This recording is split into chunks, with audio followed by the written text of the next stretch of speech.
Raisina hills पर बसे राष्ट्रपति भवन से लेकर इंडिया गेट तक की सड़क को आज तक राजपथ के नाम से जाना जाता था, लेकिन आज एनडीएमसी में हुई एक बैठक के बाद इस पूरे रास्ते को कर्तव्य पथ नाम दे दिया है। प्रधानमंत्री नरेंद्र मोदी की सरकार में पिछले कुछ समय में लगातार जो नाम बदलने का सिलसिला है वो पिछले लंबे समय से चल रहा है। इससे पहले रेस कोर्स मार्ग को बदलकर लोक कल्याण मार्ग कर दिया गया, लेकिन साथ ही आज हम आपको बताने जा रहे हैं कि कर्तव्य पथ जिस सड़क को नाम दिया गया है उस सड़क को लेकर आखिर क्यों ये सड़क भारत के इतिहास में बेहद महत्वपूर्ण है। क्या आखिर सेंट्रल विस्टा में बनाया गया है जिसका कल प्रधानमंत्री नरेंद्र मोदी अपने सभी मंत्रियों के साथ इसका उद्घाटन करने जा रहे हैं। सेंट्रल विस्टा केंद्र सरकार की एक महत्वाकांक्षी परियोजना है जिसमें कई सारे नए भवनों का निर्माण होना है, जिसमें नई भारत की संसद का भी निर्माण होना है।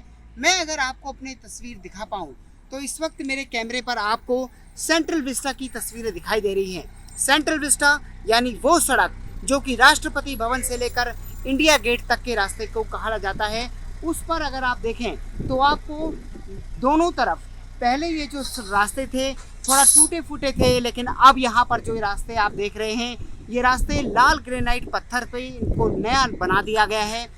पूरे रास्ते में यानी कि राष्ट्रपति भवन से लेकर इंडिया गेट तक जितनी भी झीलें थी, जितने भी तालाब हैं, उन सभी को रेनोवेट कर दिया गया है। सबसे दूसरी दिलचस्प बड़ी बात हम आपको बताने जा रहे हैं कि आखिर जिस सेंट्रल विस्टा को लेकर इतना एक तरह से प्रचार हो रहा है उस सेंट्रल विस्टा में आखिर क्या खास बात है। सेंट्रल विस्टा में आपको बताएं कि अगर आज तक आप लोग इंडिया गेट पर घूमने के लिए आया करते होंगे अपने परिवार के साथ, तो इंडिया गेट के पूरे इलाके को भी रेनोवेट कर दिया गया है। वहाँ पर भी सुंदर फव्वारे लगा दिए गए हैं। कल वहाँ पर सुभाष चंद्र बोस की एक प्रतिमा का भी उद्घाटन किया जाएगा। इसके साथ ही फर्नीचर यहाँ पर जो बैठने का था उसको भी पूरी तरीके से चेंज कर दिया गया है।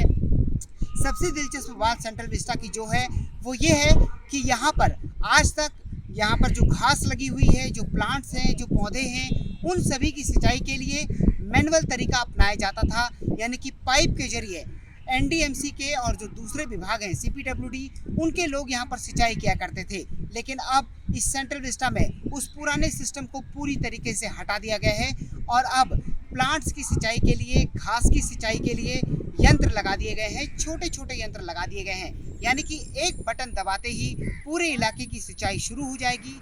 कल के इस कार्यक्रम के लिए बेहद तैयारियां की गई हैं। ट्रैफिक का भी डाइवर्जन किया गया है। जो भी रास्ते इंडिया गेट की तरफ आएंगे उनको पूरी तरह से कल ब्लॉक कर दिया जाएगा। पूरे इलाके की सुरक्षा को लेकर दिल्ली पुलिस और दूसरी एजेंसियां लगातार काम कर रही हैं। मैं अगर आपको दिखाऊं सेंट्रल विस्टा में तो आप ये देख सकते हैं सामने कि भारत की नई संसद का निर्माण हो रहा है। ठीक पुरानी संसद के बिल्कुल बगल में भारत की नई संसद बन रही है, जिसके ऊपर आप देख सकते हैं कि अशोक का जो लाट है वो लगी हुई है। और इस अशोक की लाट को लेकर भी आपने देखा होगा कि किस तरीके से पूरा विवाद हुआ था। लेकिन कुल मिलाकर सेंट्रल विस्टा जो है वो बहुत ही बड़ी परियोजना है और इस परियोजना का जब शुरुआत हुई थी उस वक्त भी बहुत बड़ी राजनीति हुई थी, विपक्षी दलों ने निशाना साधा था।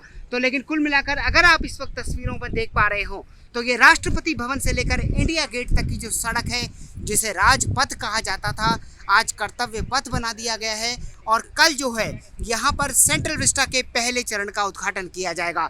तो कुल मिलाकर जो एक संदेश देने की कोशिश हो रही है सरकार की तरफ से कि जिस तरीके की पुरानी जो स्ट्रक्चरिंग है, पुरानी जो गुलामी की दास्तान है, पुरानी गुलामी के जो प्रतीक चिन्ह हैं उनको हटाया जाएगा और निश्चित तौर पर राजपथ अब कर्तव्य पथ बन गया है। और कल सेंट्रल विस्टा के पहले चरण का उद्घाटन होगा, उसके बाद इसे आम आदमी के लिए खोल दिया जाएगा।